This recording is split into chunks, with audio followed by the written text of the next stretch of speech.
Oh my god, eye contact! Get away! What's up, everybody? Welcome back to the chaos. My name is Vlad, the-tek, and today we are going to be explaining the autism. That's what I have. Alright, so I had a lot of fun recording the last Autistic Guy Explains. Only last time I was talking about Warhammer 40k, but now we're going to be talking about something near and dear to my heart. Autism. So yes, now is time for the Autistic Guy to explain to you what autism is in his own little brain. If I look off screen, because I got a couple of notes, and I'm going to see if I can just communicate this properly, because usually I'm really bad at that. We'll figure it out together. People think of autism as just one thing. It's not. It's actually a collection of different types of disorders, but the general consensus, the general focus of these disorders are things with social interactions, excessive interest, repetitive behavior, like this. There used to be a long list of different illnesses that would be considered part of autism, like you had Asperger Syndrome, which is still the only one people tend to outright just point at, aside from PDD-NOS, which PDD-NOS is another one. There was also ones like Rets, which was pretty much the only one that women were affected by, well, pretty much. And people think of autism like a true or false statement. Do you have autism, yes or no? When that's really not the case. Autism in general is very varied in the types of different symptoms you have. For instance, I have what's called higher functioning autism, which doesn't really have any medical definition whatsoever. People have different definitions, different criteria for diagnosing somebody with high functioning autism. For instance, if you have a relatively high or normal-ish IQ, back in the day, you could actually still be diagnosed as high functioning. Basically, high functioning means you're not stupid. Then there are some people who just say being able to socialize at all is considered high functioning, when really it's not whether or not you can function, it's how well you manage your symptoms. That's the important part. So most people are just trying to shy away from the high functioning, low functioning criteria, because they've found out that proper care for the symptoms of your disability is actually better for treating it. Who would have thought? And when it comes to symptoms, boy, are there a few. Let's just start with the behavioral ones. Inappropriate social interactions, poor eye contact. I don't have poor eye contact, even though most of the time I don't look directly into the lens. I look over here off to the viewfinder, not at the lens, because that's awkward, because I'm making eye contact with you guys, and you guys need to stop staring at me. Compulsive behavior, impulsivity, repetitive motion, self-harm, or persistent repetition of words or actions. Persistent repetition of words or actions. Repetition of words or actions. Stop it, hand. Some people tend to have learning disabilities or speech delays, intense interest in a limited number of things, or problems paying attention. Let's see, let's count them.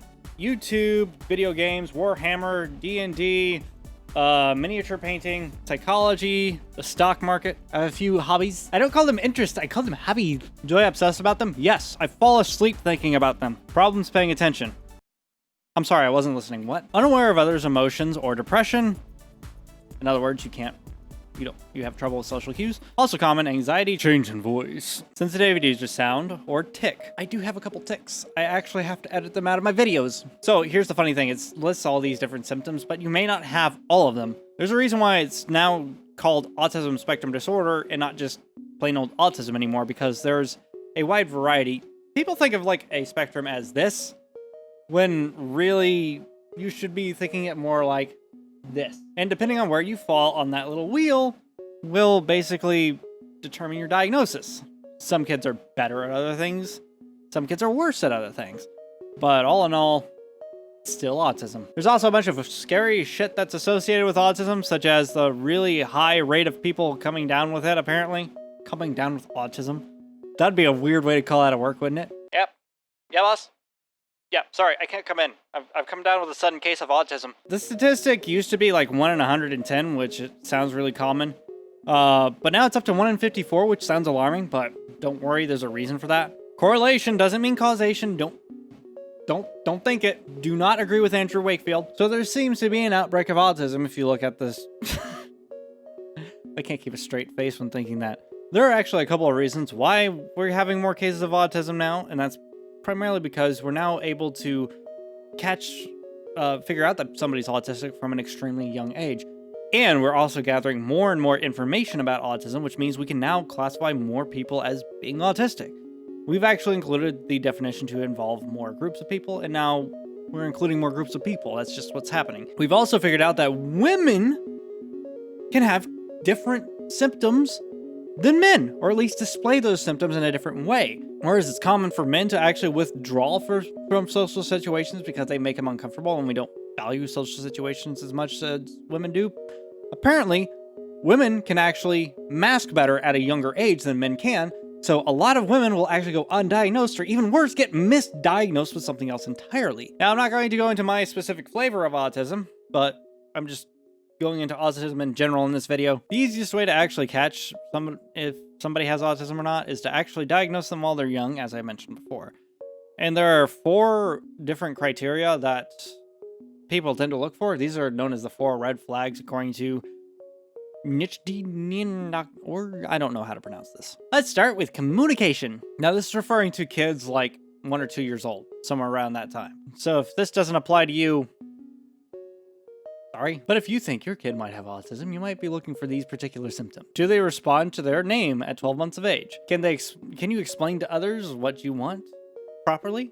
I know I sure can't. Does your child not follow directions? Do you seem to Do you seem to be able to hear sometimes, but not other times? I call that selective hearing. Does your child not point or wave goodbye? The first thing people tend to look at is like communication, which, yeah, I'm bad at that.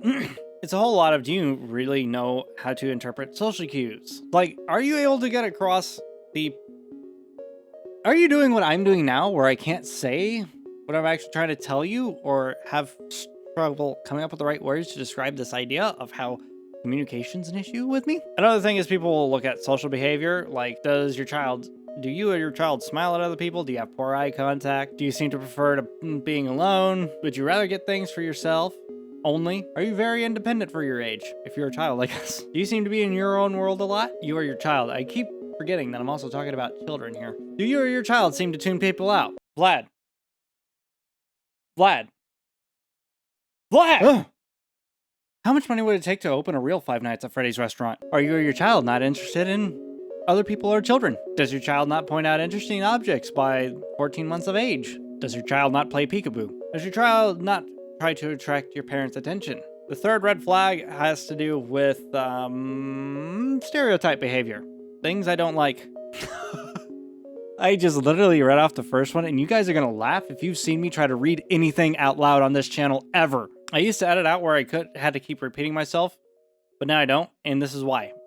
Do you or your child get stuck doing the same thing over and over again and can't move on to other things? Yep. If you've seen me play Dark Souls, you know. Shows unusual. Do you or your child what's a child? Showing unusual attachments to toys, objects, or routines. Example, holding blah, blah, blah, blah. Spend a lot of time lining things up or putting things in a certain order. Who remembers that meme that I did? Where all the toys were lined up with the floor? If you didn't catch that one, just click here. Yeah, you got it. But wait, don't click on it just yet. You have to watch the rest of this first. Come back! Asshole! Repeats words or phrases. Echolalia.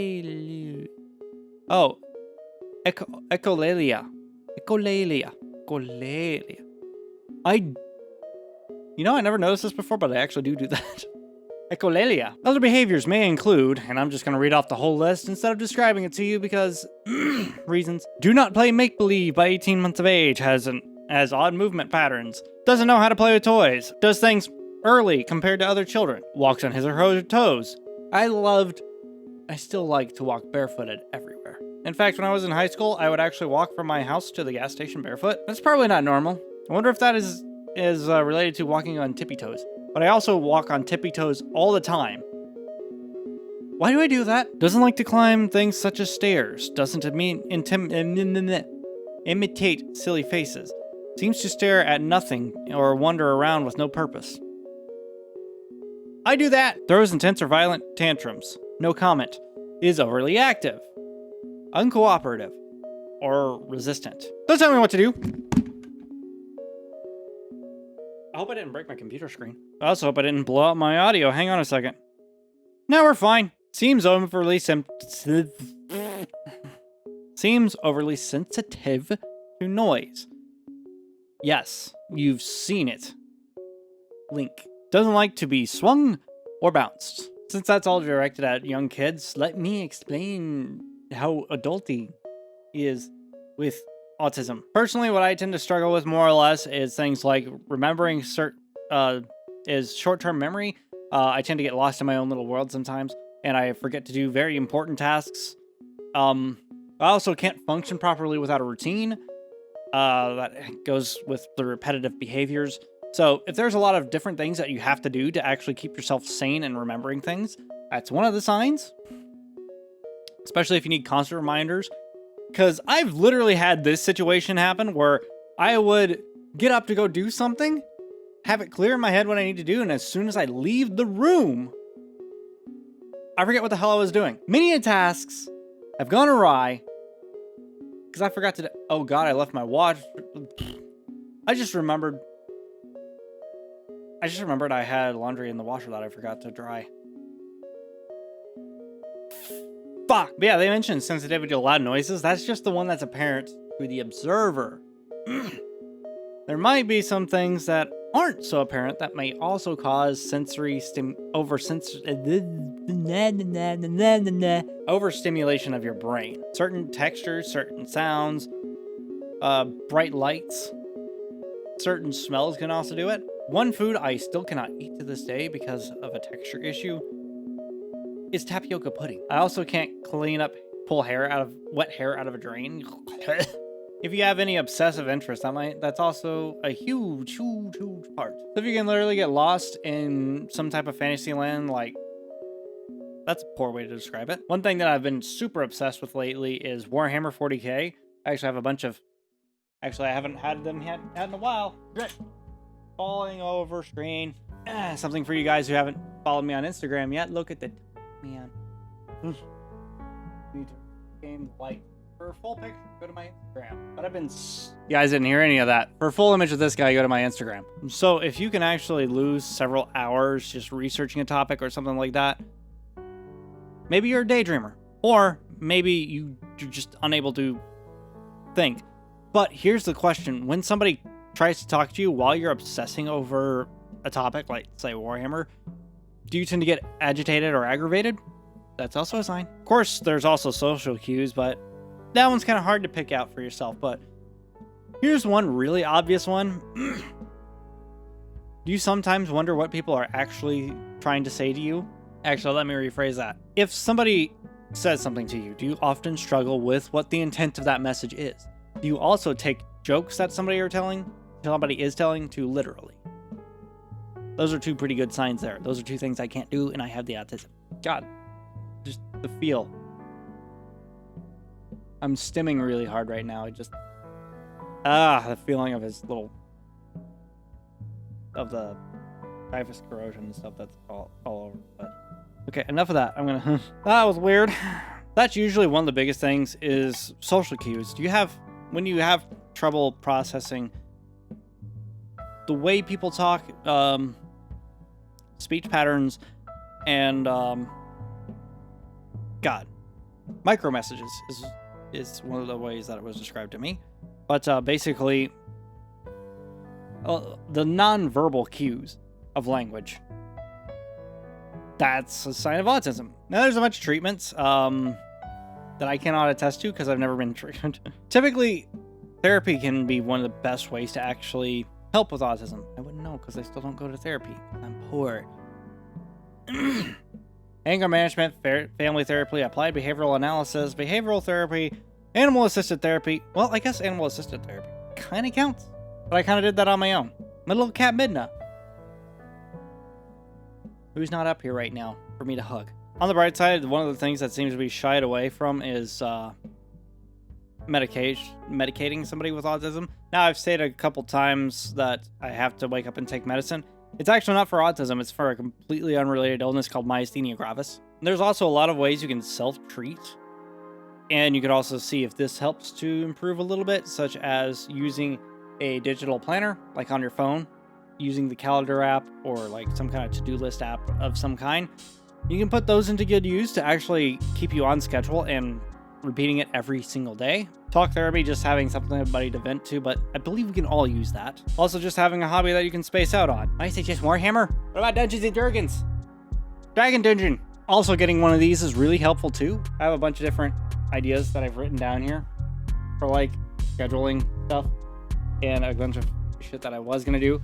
Just spitballing ideas at the time, but idea for a podcast, a bunch of stuff was written in there, and it helps me stay on track and actually helps me get stuff out of my mind. And on top of that, if I ever need to return to this notebook to try to remember something, I've got it right there. And again, you can also just use your phone. I prefer to write ideas down, and I prefer to keep schedules in my phone. It's just the way I do it. So this video was all over the fucking place. This was Autistic Guy Explains Autism. Let me know what you guys thought of it in the comment section below. It may seem very, very all over the place. That's just who I am. My subscribers may notice like a little bit of a shift in my personality, just a little bit. The main reason for the shift is because of something called masking, which a lot of different autistic people do, where you give an outward appearance of what you think people want to see when really it's not what you are. I've been doing that a lot, and I'm trying to stop it. And so far, it's been helping me. Masking actually does take a lot out of you. It's another symptom that I should go into detail of next time. So, if you guys want to know more about my life with autism, I'm probably going to do a video on that sometime. But if it's anything specific that you want to know in detail or whatever, any suggestions you have that you might want me to talk about, comment section below, let me know. And also, if you're new to the channel, I'm sorry. If you're new to the channel, subscribe for more content like this. Also, I do a lot of Let's Plays. And if you guys beg me enough, maybe some Warhammer 40k battle reports when I get all these guys painted up and ready to go. But for now, thank you guys so much for watching, and if you enjoyed it, feel free to show me some love down below by hitting the like button, and don't forget to check out the annotations for more videos. And I will see you in the next video.